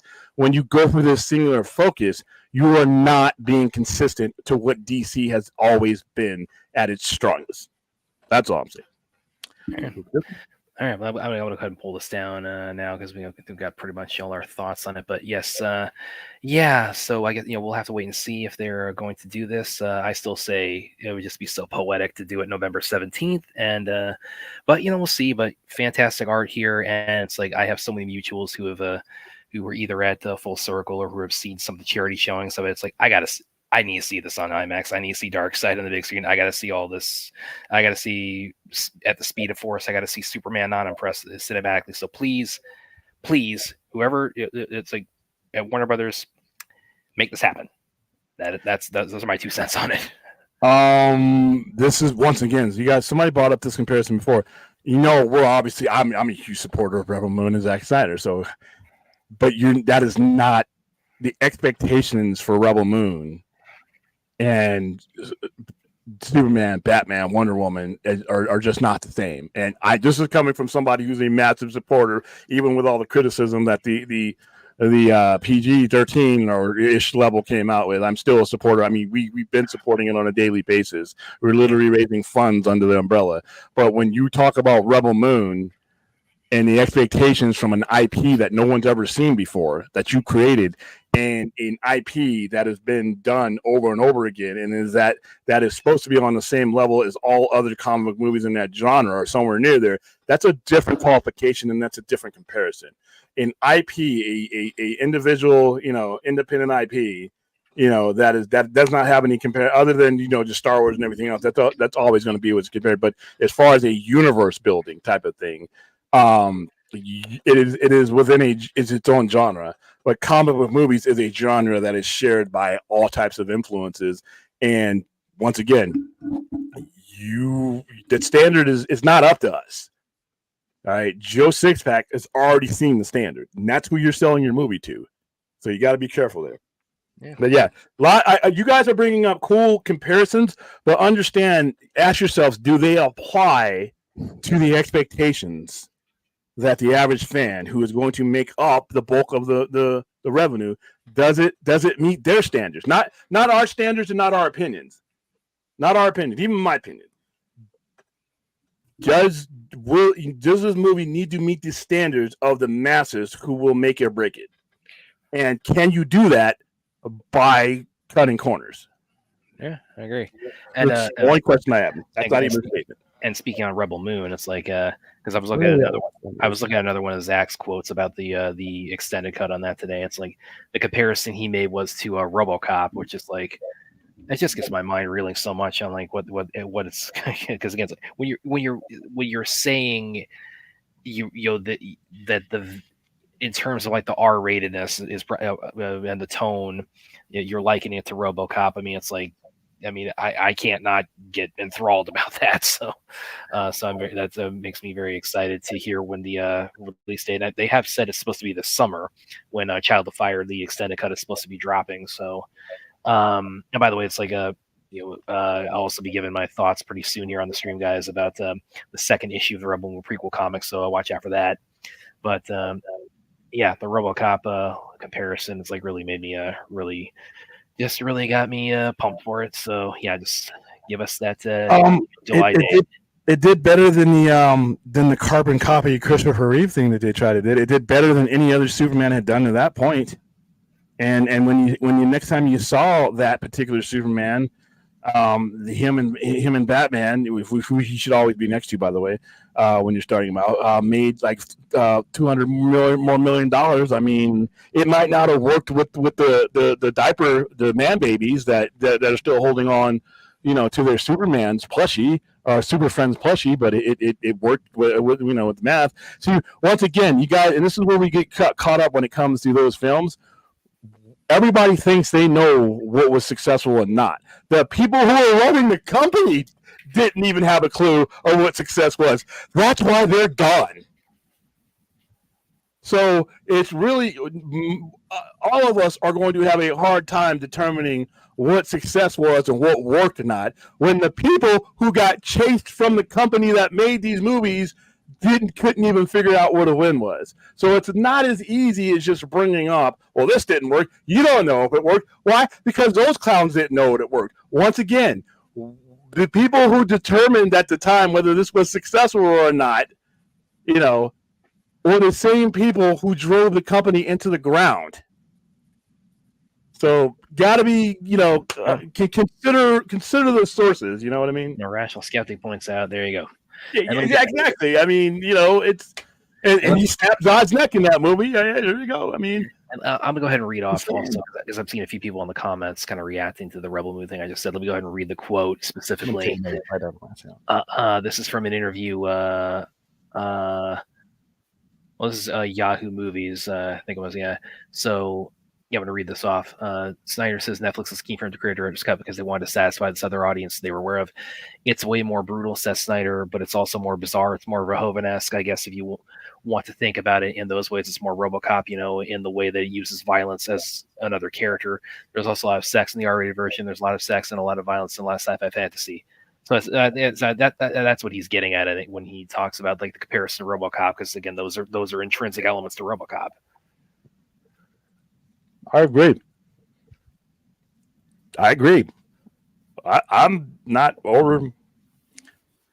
I listen, and Bradley, and I think I've been fair enough in my reasons, one way or another. I told you that I've defended. I think that when people say, "Well, he's going to put a buffoon Superman there," I'm like, well, it depends on what the environment they stick them in. I've said plenty of times, I think they accidentally got the right guy. I think they stumbled into the right guy. I'm realistic about Superman Legacy's chances because I don't know what the corporate structure that they rely on, what it's going to be by the time this movie gets. That's a fair point. As far as being negative goes, listen, I'm not happy about the situation that led to them, but I mean, point to anywhere on the show, when companies do something that I think is when retail companies do something what I think is contrary to what retail logic, I'll bring it up. And I think some of the stuff that they've done is contrary to retail logic, but that's not necessary. Now, in general, I know what you're talking about, and that's I try to stay away from that. To be honest with you, when we bring topics up on the show, I personally, if I can't get it close enough from the actual people, I will be the other side of the conversation that says, what, yeah, we can talk about this, but at the same time, we have to be, we don't need to, be like Powell, straight to the moon off of everything that comes out. We can discuss it and then we can go on. But yeah, you're right. The community in general, yeah, that's one of the reasons why I got a meager following. I could go full tilt conspiracy theory and full tilt just pick a YouTuber and hate on them and put them in my thumbnail and never have them posted on the show. I have a lot of shit I could do. So you are right. I'm trying not to be that person, but at the same time, I mean, some of the stuff that some of these companies do, it just doesn't work. It hasn't worked. So, but yeah, I'm not a big speculation guy. I'm not a big speculation guy. What's 100%, Aaron? It's what everything Williams saying. I'm not quite sure. Might be everything you're saying. Yeah. Oh well, I mean, that goes out saying. You don't even have to comment that. Let's see. 100% Avatar is coming soon. We're both looking forward to it massively. When is that? Is that tomorrow night? When is that? That's Thursday when it drops. So Thursday, so midnight tonight, or Thursday for? Do they do primetime releasing? Yeah. So it'll, we probably it's like that if it's midnight, it's out now, isn't it? Let me look. No, it's Wednesday, so it'll be probably like midnight tomorrow night. Oh, that's right. I don't even know what day it is. They're all Mondays. Damn it. Yeah. 100%. It's like I'm on. It's 100% agree with me. It's like it's like I mean you should be doing that with your eyes closed. Everybody. I mean, come on. No, do not listen to that man right now. I'm on the fence about Black and White. Listen, when I watch Justice League Black and White, there are things that I didn't notice the first time around. But like, would I pay more money to see Godzilla -0? No, because I don't think that is. I think that's kind of a cool thing, but I'm a cheap ass, and I saw the movie and there's Zack Snyder's Justice League for me was such a phenomenon that we were going through. But I think that the movie I saw -1 in color was just fine. Now physical media, if they add some more stuff to it, but I mean, I'm happy that it made a lot of money in black and white. But for me personally, I don't see, because I've seen some people do some scenes in black and white. And you know what? If I want to watch black and white Godzilla, I literally have, the old Toho. I mean, 1954 Gojira. You know what I mean? I did see but it. It's preference. It's preference. It's all preference. Wait, hit the like and subscribe button. Even if you don't like Brad and you hate me, just do it. There you go. Yeah, look, you get to block us all out for like how many seconds? This is like 10 seconds that you don't have to look. Well, you never see Brad, but you don't have to look at my stack face. There you go. Do it again. All right. Back to the chat. All right. The rest of the show is just for answering just about every question out there. Okay. Right, to some extent. I mean, the ones we haven't, Well, and I'm not going to, no slight to anybody, but there's a war erupting over like Superman as a character as an IP. I'm not going to be bringing up any of those because we're not going to be here all night if I do that. Okay. No, that's actually a stream on itself. That's a fair question to ask whether Superman is a relevant IP. But as far as like the multi stuff, listen, I don't want a Clutterverse. I don't want a Clutterverse. I don't want a bunch of different versions, but I think there are times where it may be marketable to do so, and you should never exclude that if you're DC. If any other IP, I'd be like maybe not. But when it comes to DC and the dynamics of the company, there may be some time I want to see. Maybe, like I said, if Denny comes to me and says, you know what, I want to do Superman Lost, and he comes to you with his Academy Awards that he will be winning at the end of this year if everything I think happens. He comes to you, literally comes to the office, whoever's running DC or running more, because he's not going to come to James Gunn. But with his 2 Oscars, he's coming to the top. He's going to come, Zaslav or the guy that's sitting in Zaslav's desk. He's going to put those Oscars on his table. All right. And he's going to say, go ahead and pull up the box office mojo on Dune. Go ahead and pull that up right now. By the way, aren't these cool? These statues I got. This best movie, best director. Best director. Here's the thing. Question mark guy behind the desk because it most likely won't be Zaslav. I want to make a Superman movie, a Krypton type movie, kind of like did you see Dune? You see that one? I want to do that. It doesn't fit and I love James Gunn, what he's doing. That's fun, but this thing I'm doing, I need to. It's a 1 or 2 time thing, and that's all I want to do. I just want to make this without any the Oscars are going to be sitting there and they're going to be like, oh shit, the guy's bought his Oscars with him. And it's Denny. He's sitting up there. And he's like, you're looking at the box office mojo and you're like, holy shit. I cannot let this guy walk out of this office into another studio. I can't let him take a bastardized, generic version of this idea he just gave me to someone else and have it, have my story that I could have had here. That's not gonna. So you're gonna have a situation where some high-end guy comes in and you may want to give that guy space to do something like that. And that should never. And what Denny is going to do, I guarantee you, is probably going to be way different than whatever Gunn or Gunn subsidiaries are doing. And what do? I don't want to take the money that he can make me. I can make this money too with this other guy. I don't want to make. Wait a minute. My fans are too. Hey, Denny, I'm sorry. All the credibility you walked in here with. Those are cool statues, by the way. You got like 3 of them. Damn. Let me close down my laptop from this Box Office Mojo that shows me all this money. My fans are too stupid for this. Sorry, man. Listen, I'll get the bill for this lunch. Not gonna happen. Yeah. And by the way, just I believe asking people up. Yeah, the budget for the first Dune is 165, and its box office is 433.7. Yeah. And the second one is going to. I think the second one's gonna blow this out of the water. Yeah. By the way, Monday. Woo! I'm going Monday. Yeah. Well, and I'm seeing more reactions. Like, I don't know if you're familiar with JVS. The channel J. He's been on the Vaca stream a couple of times. Probably, if you showed him to me, I probably know who he is. Yeah, he's he actually had one of my favorite reaction videos to Ezra meeting Grant on Crisis. He just did a reaction video to because he was able to see it Dune Part 2, and he was very positive about it. So I mean, again, I have not seen a negative reaction to it of the early and they're again on the same wavelength we've talked about, where people were like, it's like they've, it's been an experience that's akin to Nirvana for a lot of the people who are describing it.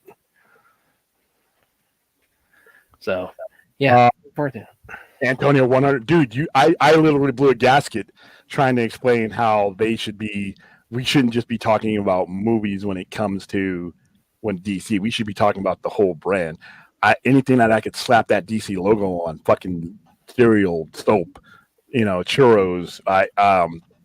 Anything recognizable to the household that the household wants, I would be exploiting this. And I went through, like I said, I did a whole stream on what they should do every Wednesday. I told you guys, product placement, have Starbucks, put Starbucks cups all over everywhere. We're drinking cup or coffee and it's fueled by whatever, or coffee bean. Somebody will give you a lot of money for that just to have their shit sitting in front of there.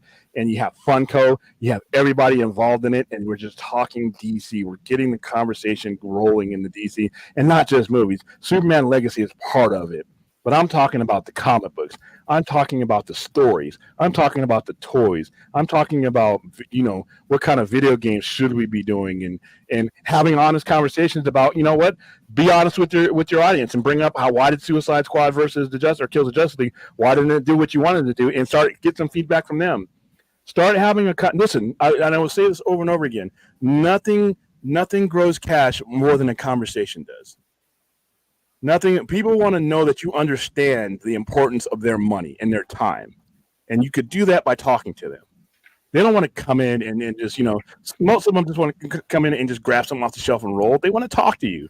They want to know what you think about this. They want to know the difference between what they're about to buy and what you think they should buy, and then make a decision based on that. And that's the kind of retail conversation that I think that they should have been having as soon as James Gunn was assigned to this position. I think they should have had a PR thing, and they should have been driving. There's always going to be speculation and bullshit and scoopers and all that stuff out there. But when you let that sit out there by itself, that's when it takes up all the bandwidth. But when you put your thing out there, you have at least a shot at people listening to you about your product than anything else. So I hope they adopt this one day. To me, James Gunn is a perfect guy for it. He's a perfect guy for it. And Jim Lee, if anybody you've ever seen Jim Lee, he's very engaging with the fans. And in this era, in 2024, you should definitely be. This should be a must. I shouldn't even be bringing this up. It should be already done. But that's there you go. A comic book would be great, but I think, you know what, animation would be fine. And you guys, I don't know, Austin, if you were listening when I bought out my animation idea with the DVDs and the Blu-rays and physical media with the Batmobile, with Bat BVS, and then the whole entire planet that's getting burnt to a crisp when you turn it as a lenticular hologram for all of them combined. When you turn it, it's with the flash sequence when the Unity blows up the planet, and then when you turn it the other way, it has the flash turning the Earth back to what it's supposed to be backwards. And Wonder Woman. I had each story broken down to where each one would have a physical. So Wonder Woman and Wonder Woman 84 in one thing with the shield and the sword. You pull the sword out, you open the thing out there. You could have one with a Green Lantern that we never saw that could have Zack Snyder's Justice League in it and have that scene added to it. But each one of these parts of the movie, Man of Steel is the thing that he plugged in to the hyperdrive. The flash drive, I call it. Yeah, the flash drive. That's one you can have, and you open it up, and it's all in there. And each one of these has a 15-minute to a half-hour animated segment, different animation if you want to do it. That has a piece. So Wonder Woman's has the battle of Themyscira and Darkseid, that part that you see in the Nightmare. The Flash has him, all his stuff, the Cosmic Treadmill, all that. And, BVS has the Nightmare, the original Nightmare scenario. Listen, William, this is a lovely idea, but it's not going to fly unless you have the raid in it. Yeah, I think animation is fine, but but if you don't want to do the animation, the least you could do is the comic book. I love the animation idea. To me, I'm a proponent of just getting the story out there and letting it do what it does. So yeah, I would agree with any format that but for me, I'm gonna resolve it. I don't need it to continue beyond the Darkseid story. Finish the Darkseid arc, and that's it. And then I'm okay. Yeah, but like I said, they got to tie into the raid somehow. It's the only possible way it can work. But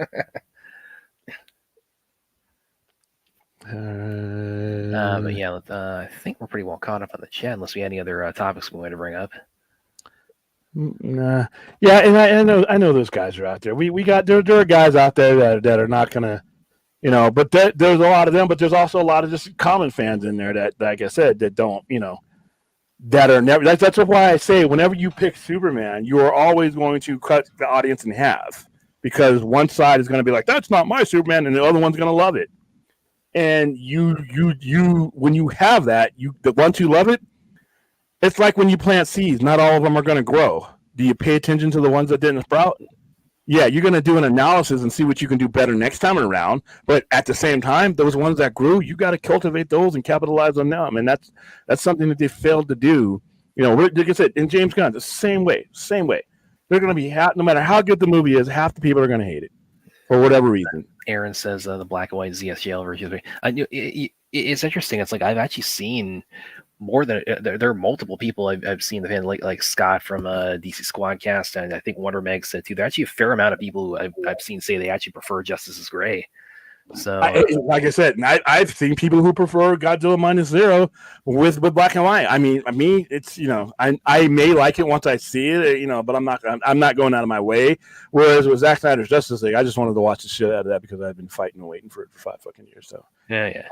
It was just more of I wanted to just have it just on all the time. I had it on in my store all the time, and because it was like this is it was just like the anvil being lifted off of your chest.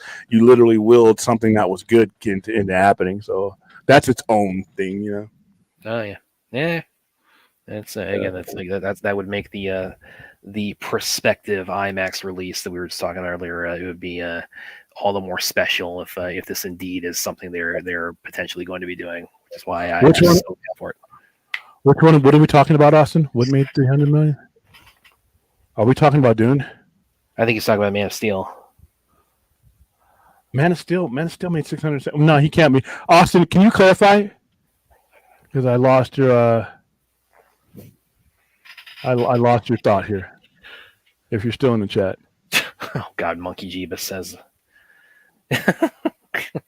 I love the game, man, but it's like, but man, I don't know if I could quite go that far. No, I couldn't. Of course, Droga. No. All right, Austin. What was You should.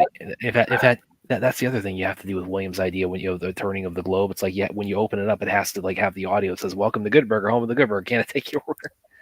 It's the only way. It's like you have to listen to me on these things, guys. You got to tie into the radio. You got to tie into Good Burger. I'm the biggest Zack Snyder fan you're ever going to meet. I'm telling you, we need these things on it. Okay. Tell me what you're talking about when it goes to 300 million, dude. Because I'm in the dark. Word of mouth and BBS did not. It had one of the worst second weekends. Doesn't matter, dude. Math is undefeated. And you guys in this second week drop off. Well, every time I hear that, it's like I see your second week drop off, and I raise you 5 years of total chaos with the IP because of the reaction to that. And once again, you are going to make the bulk of your money out of the 82% of your money is going to be made in the first 2 weeks, regardless to what the percentages are. So you're assuming that 800 by the time that they finished counting the money, it was $871 million. The majority of the people who were ever going to see Batman and versus Superman, trust me, I know, because we did the surveys and we did a national survey at that time. So it wasn't just me and my little couple hundred people that we submitted our shit to the actual marketing company to see, because we did it, and then we did another one to where we, you know, a lot of the people, whether they would pay or not, again, and because there's a certain percentage that will, no matter how many times that they've seen it, the majority of the people who are going to see BVS saw BVS week one, and it was always going to be that way. So you know, if you had a 70% drop off and you still made 870 million, you know, you only flaw if you go under the assumption that it was going to make $1 billion. And like I said, the people who say that, obviously, like I said, I don't know what I can do for them anymore, you know. But no, so yeah. And now BVS is still regarded as one of the highly rated movies of that era. And then they released an actual cut of it that people, you know, and loved even more. So I don't know. I mean, and plus, you also have to realize, once again, you are taking two characters that everybody and their mother has clutched their pearls, like Martha's pearls, with a death grip of the previous versions of. You still had people who still hadn't gotten over and let go of Nolan's Batman while you were putting this one out. You still had people, no shit, I shit you not, still had illusions of somehow making it more like Christopher Reeve's Superman coming in. So you made $871 million up against a fan base at first that wasn't even going to, you know, that was already against you because they still had the glow of their previous, you know, characters in their head. I don't know how many times that I would hear, well, the Superman I grew up with, that. You know what? That was my childhood Superman too. But you know what happened? I fucking grew up. I'm not a 6-year-old standing outside a man's Chinese theater anymore. I'm a grown-ass man. That Superboy doesn't age, or Superman doesn't age over me. It was great for me, and I will look back on it fondly. But I can't do modern storytelling with that Superman. It did. You tried doing modern storytelling with that Superman, and that movie flopped. So when you, and this is what I mean by running your company and stop trying to run these, you know, Marvel's company and see what they're doing, is you have a set of circumstances when you made BVS that no other superhero movie was going to have, and Man of Steel for that matter. You had a set of superhero circumstances that no other comic book movie franchise was going to have at that particular time, and you still made $871 million. So there you go. That's my opinion on that. Well, I think Ruth has one here. And there is one last topic I did want to bring up that a couple of them were asking me about. But let me highlight Ruth's here real quick, if I can find it. Where are you, Ruth? Damn it. I was just seeing. Oh, here it is. Okay.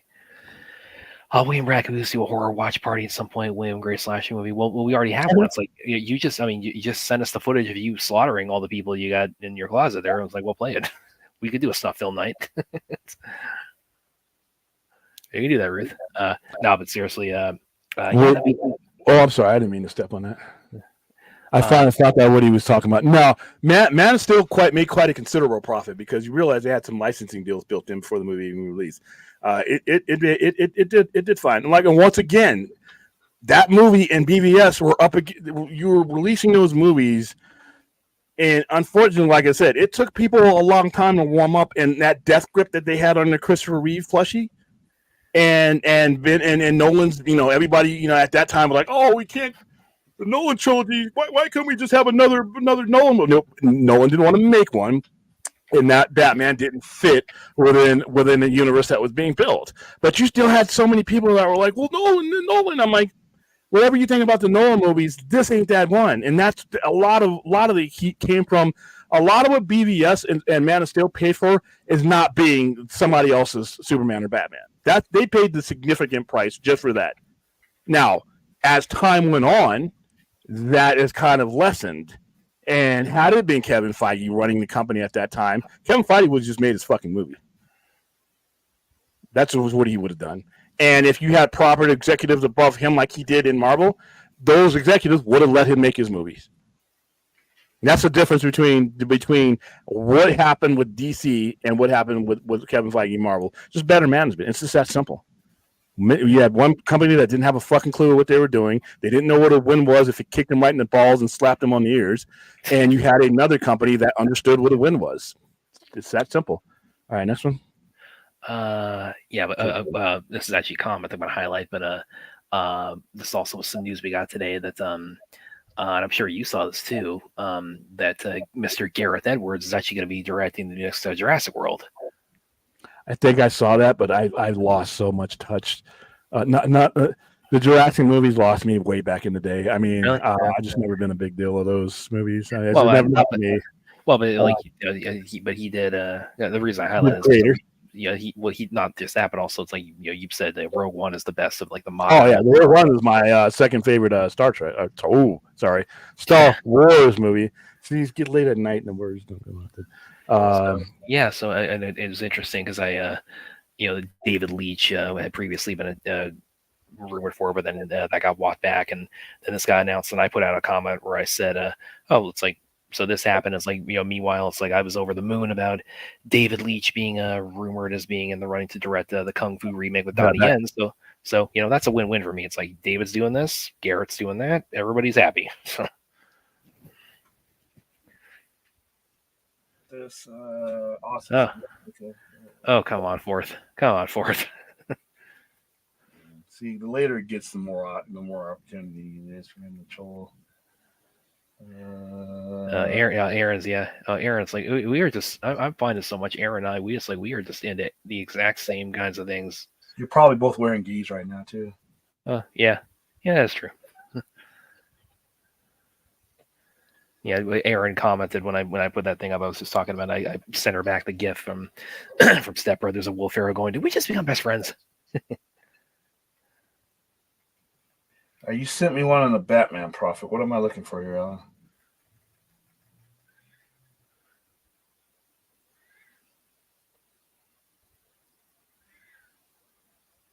I'm just trying to see what he's holding. He sent me some. All right, yes.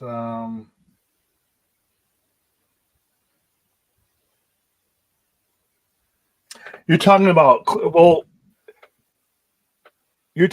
the profit margin that it made, if I'm reading this right. According to Deadline, the Batman made 170 million profit in comparison. BVS made 105. Man of Steel. That's not true because they already had licensing deals that were like, in the 50 and 60 millions before that. So your profit margin comes from a lot of that. Even if you cut the 35% that the studio gives, it would be more than that. But I've seen different numbers throughout, and I've actually seen numbers that they pushed out internally too. So, really? Yeah, they put those out. The internal numbers have been put out for years. So, okay. But when you look at it though, when you look at your raw numbers like that, so say for instance, you have 678 million. You can do things internally to increase your profit margin, but the bottom line is that you had $678 million worth of people showing up. That's that math, that back end math is undisputed. And same thing with you saying. Now, if you want to make more money than a certain amount of profit that you pulled in, then there's a lot of things that you can look at now in your third, fourth movies. You can be like, you know what? Now, a lot of that can become cheaper because we have that stagecraft that's already in existence. We have this, we have that. We don't have to develop this or create that again. So that saves you millions right there. So there's a lot of things you can do, but the fact that the sheer amount of people monetarily wise that came out to see your movie, that does not change that. That does not affect that. So if they want to, and here's the thing, and this is what you do in business, and I don't think feel why they couldn't. If you don't like your profit margin, you make adjustments within your company. Like if I ordered something and I only made 10 to 15% about it, and I want to keep carrying that again, I try to work out a better deal so that I can get more buying power, so that I can get a higher percentage, so I can go up to 35 to 40%. I'm just throwing numbers out there, but there are things that a retailer and studios or retailers can do to increase your profit margin without necessarily fucking up your product. There's a lot of things you can do, and there's a lot of things they can do, especially when you're talking about establishing a universe. like with James Gunn, they spend what you need to, but it won't always be that way because a lot of the stagecraft he develops making Legacy and all these other things, it's going to be stuff that they keep in and people that they keep in and contracts that they sign and that they get deals set in place so that when people are due for raises, you've already got them. There's a lot you can do going forward to adjust your profit margin. So, but that doesn't change the fact that, that thing that I sold still made this amount of money. Now, you may not be happy with the product. Instead of 100 or 200 million, you want to make 300 million. So you internally control things the next time around, but you know that you have the demand. See, the profit margin right there doesn't reflect the demand. That just reflects your internal management of your money and how you make things. And that's completely up to you to make adjustments. Oh yeah, so I think we got, unless we had any other topics we want to talk, I think we're pretty. I did. I saw your link. Okay. Everybody wants us to look at it. We try. I mean, it's all moving. It's moving.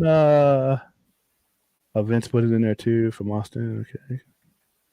Austin, I don't like what they've done. Okay, you guys are having an internal conversation here. You know what? We do need to make some room for some slashers. We'll have to have a. How about I'll go ahead and add a suggestion since William was counting down the minutes for this last year. How about Thanksgiving? Not Thanksgiving. Oh, it's not Thanksgiving now. Yeah. You know what we could have done is my Bloody Valentine. Oh yeah. So we just did. Oh well. We'll figure it out. We got. Oh, dude, I have. I've seen that Ruth. It's awesome. Yeah, we can make it. Yeah. Again, it should never not be R-rated, but that's just me. All right. Anybody got anything else? Anybody want to take any more stabs at me? Huh? No pun intended. After that topic, we were just going on with the slashers. No, I think of course, this is just, I just have to, go back and prepare myself for Friday night because you guys all hate me and I have to sit through Scary Movie now. We need to watch Manhunter no matter what. That doesn't count as a slasher, but it's one of the great Cerebral movies ever made. It's one of Michael Mann. It may be Michael Mann's best movie. And if you love Hannibal Lecter, then this is where you first showed up on screen. Okie dokie.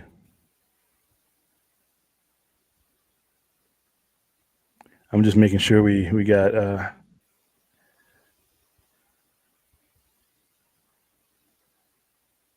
just making sure we don't cut everybody off without everybody having their say. Yeah. Hold on. I'll be right back. Okay. Let me see what else we got in here there. There's not too many epic cinematic directors out there in Gareth. No, I agree. He's definitely he is awesome. He did fantastic with Creator. He did an awesome job with the Creator. And again, it was like a weird thing too because I was going into it expecting it to be a little bit more like Terminator, the Judgment Day, the machine war kind of movie. I was expecting it to be more in that vein. Actually, kind of it had that, but it also was like that kind of blended with like Apocalypse Now. So it was really it's like I got a lot of it. I thought it was going to be, but it was also very different from what I was expecting. So that was a pleasant surprise. And yeah, the effects are crazy good on that movie for the budget they had.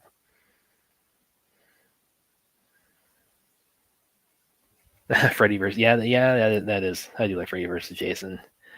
Jason X, it's like, oh god, Jason X is so. It's like William says, when you go to space, it's like that's when you jump the shark. But it's like Jason X, it's like they go to space. It's stupid, but it's enjoyable. I mean, they turn Jason into Lord Zed at the end. Yes, Aaron, it's a great movie. Lots of fun. Yes, lots of the 3Ds. What movie is this? Freddy versus Jason. Oh, yeah. That franchise lost me by that time. I was like, oh, geez. I never got as much into Friday the 13th as far as like slashers, like Friday the 13th or Nightmare on Elm Street. Those were never mine. My big one was always really Halloween. See, but the first 4 Friday the 13th are awesome. Actually, they're awesome on every end. The other ones are awesome, have awesome kills, but the first 4, especially 3 is one of the best horror movies ever made. Friday the 13th, Part 3 in 3D. Man, that's just that is just. And 3D, it's good 3D. And when you look at the 3D that it was, this is 1982 3D. This isn't the modern day shit that we have now, where you can reach out and touch stuff. This was 1982 3D, and it was one of the best 3D movies of it. It stands up today in a lot of cases. And you have kills in 3D. Do I think? I mean, if it's a mandate within the company, I think it definitely. If they see there's enough fan interest in it, yes. But of course, I mean, there's also this blockade they have about like we can't compete with ourselves, so you have to consider that. Well, once again, we do not know if they're applying that to Batman yet. So, but I don't think there's enough interest in it to justify it. But with James Gunn, it doesn't matter because who knows what Creature Commandos is. As long as he's putting the mainline characters like Superman out there, then I could see him adding something like this down the line. I don't see it, being anything, anytime soon. But if he were to last, past his original contract and he establishes this mainline universe with the mainline characters, then I could see him bringing in, because like right now, the only reason you're seeing Creature Commandos and stuff like that is because we know Superman and Batman are coming. You would not be able to pull those characters off and have anybody care about them if they weren't the first step of the universe. So once he establishes things, and if it is somewhat successful, that's the kind of thing he would come up with and do, regardless to whether it had the raw numbers. If he thinks he can fit it into a story, he'll do it. I mean, Polka Dot Man, this is the guy who gave you Polka Dot Man. If he can give you Polka Dot Man and make you care about him, then I'm pretty sure more people care about Batman Beyond than ever knew what Polka Dot Man was. So, could happen. If your best bet is James Gunn. Your best bet is James Gunn. Yeah. Oops, sorry. So, animated Batman Beyond, not yet. That could probably be a certain. Because that's where it was successful. It began as animation, yeah. Now, if for those of you who want Batman Beyond, what needs to happen now is the cartoon because that's where it first happened, and it needs to come out and have a really, really successful comic book run where they're building on the character and introducing the character to Joe Average. You need to have your video game. You need to if you want, you're pretty much gonna have to follow the steps of Miles Morales. Because that's how they did it. Miles Morales has been around far less than Batman Beyond. Miles Morales came out in 2011. The Batman Beyond came out in the 90s. So, I would think that. But like I said, they're going to have to build up the IP to the point where the general public will buy a Batman without it being Bruce Wayne. They had the Bruce Wayne that they know and love, or they were familiar with. It can happen. I mean. You got James Gunn. James Gunn is gave you Weasel. So Gunn is not getting to play as DC fans or as bad as Star Wars fans. No. The criticism against James Gunn and people not liking his movies is fair enough as it's fair as people who do like his movies.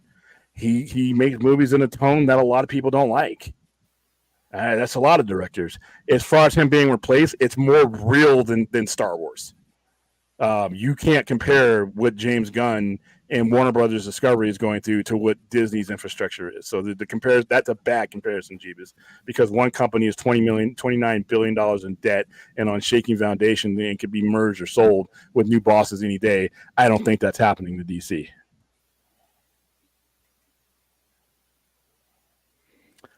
It's easy to say in our chat room. Try dropping some coin on that. I don't think it's gonna carry as loud.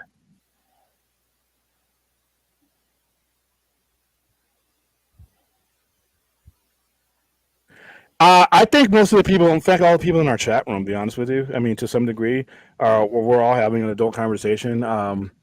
We may not agree, but it's still, that's what the conversation is for. So we're good.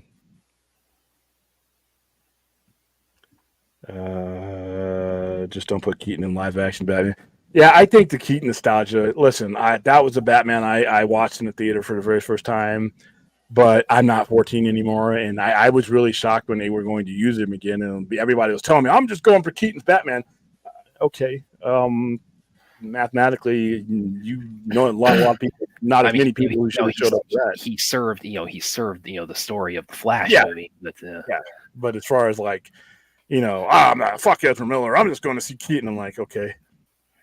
Apparently that didn't land either. So all right, we went for Keaton. There's a lot of people who did, but not enough for the amount of people that were using that as the reason that they were going to go see the movie over Ezra Miller. You look at the box office. I'm like, you should have had. I was thinking that. What was Keaton worth? What was the 32 Batman that hadn't been irrelevantly on the screen for 33 years? And that coupled with them telling you in advance, by the way, we're pulling the plug on wherever this is that going. Didn't help either, so. Although they could have used that movie to do that, but oh well. Yeah. Going to conversations. Keaton was a mistake to bank on. I 100% agree on. And I said that even on Enosh's show because I'm like, I know who he is. I know what Batman is. But your median demographic, if they were born the day that movie was released, now have kids that are into a different Batman than that. They have never relevantly seen that Batman on a big screen. Those movies were my generation. So where was your grab at? Now he fit into the movie perfectly, but at the same time, I people were telling me that he was a draw, and I'm like, are you sure? Are you sure? Because my generation knows who he is, but everybody below that or came after that is going to be like the first Batman they saw on screen was probably Christopher Nolan's Batman.